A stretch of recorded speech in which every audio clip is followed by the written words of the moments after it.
In this calculator video, we're going to look at the three trigonometric functions, sine, cos, and tan.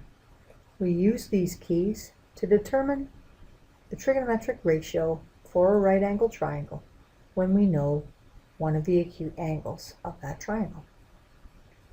We're also going to look at the inverse sine, inverse cos, and inverse tan functions. They are shown on the calculator directly above the sine, cos, and tan key. I use these keys when I know the ratio and I wish to obtain the angle.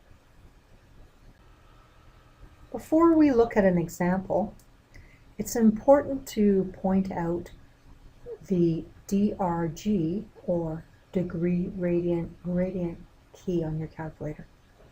You use this key to set the units in which angles are measured. We want to work in degrees, DEG. That's what should appear in the top of your display.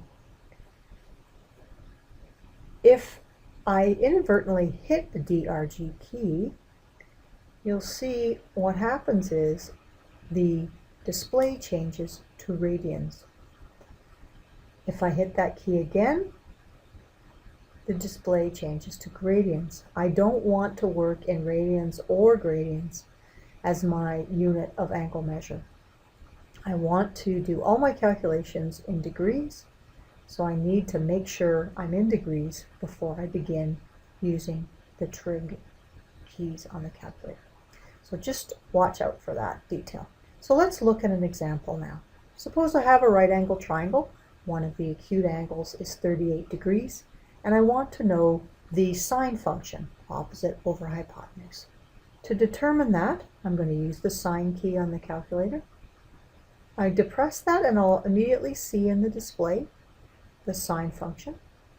I then enter the angle, 38, followed by the equal sign, and I can see that the ratio is 0.6157.